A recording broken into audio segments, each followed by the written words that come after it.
Pertanyaan mengenai keberadaan cabang Komisi Pemberantasan Korupsi atau KPK di tingkat daerah menimbulkan dugaan bahwa efektivitas mereka dalam memberantas korupsi masih perlu dipertanyakan.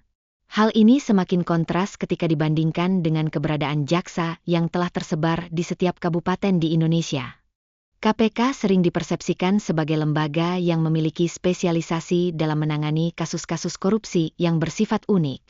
Namun, hasil kerja mereka terkadang dianggap kurang memuaskan, sehingga memunculkan isu terkait relevansi KPK jika dibandingkan dengan lembaga kejaksaan. Menurut Pasal 11 Tahun 2002, KPK diberikan wewenang terbatas dalam menangani kerugian keuangan negara. Ketentuan ini menyoroti adanya batasan yang jelas pada otoritas KPK dalam upaya memberantas korupsi secara menyeluruh.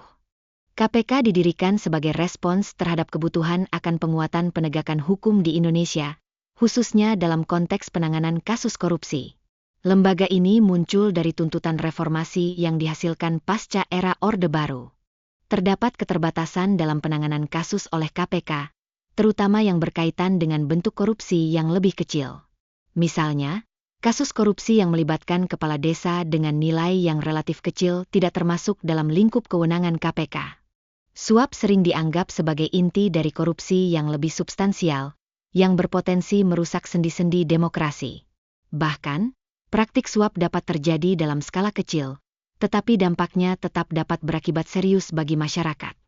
Perbandingan antara KPK, Kejaksaan, dan Kepolisian menunjukkan bahwa setiap lembaga memiliki karakteristik serta tantangan tersendiri dalam memerangi kejahatan. Masing-masing lembaga ini mengusung fokus dan metode yang berbeda dalam pengawasan dan penegakan hukum. Keterkaitan kasus suap di Sumatera Utara dengan dinamika politik lokal dan nasional menggambarkan kompleksitas dengan melibatkan berbagai aktor. Hal ini berkaitan erat dengan interaksi antara kekuasaan dan pengaruh politik yang ada. Tuduhan terhadap pimpinan KPK sebagai titipan presiden menciptakan persepsi negatif di kalangan masyarakat. Namun, penegakan hukum seharusnya dianalisis dari perspektif yang objektif, terlepas dari isu politik yang beredar di masyarakat. Intervensi terhadap KPK bukanlah masalah yang baru. Tindakan ini telah terjadi di masa lalu. Fenomena ini menunjukkan bahwa upaya untuk memengaruhi KPK sudah berlangsung cukup lama dan menciptakan tantangan tersendiri.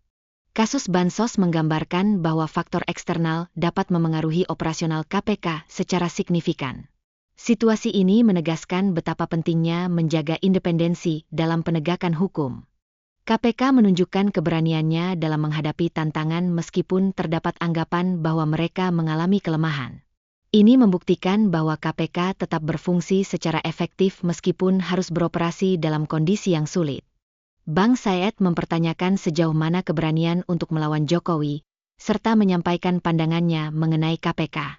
Diskusi ini mencerminkan adanya ketegangan politik yang berkaitan dengan lembaga penegak hukum di Indonesia. Walaupun KPK dipandang mengalami penurunan dalam kekuatan, mereka tetap berkomitmen dalam melawan praktik korupsi. Hal ini menunjukkan bahwa KPK berusaha untuk mempertahankan fungsinya meskipun dalam tekanan politik yang kuat. KPK menjelaskan bahwa petugasnya tersebar di seluruh wilayah Indonesia dan tidak memiliki target tertentu dalam melakukan penangkapan.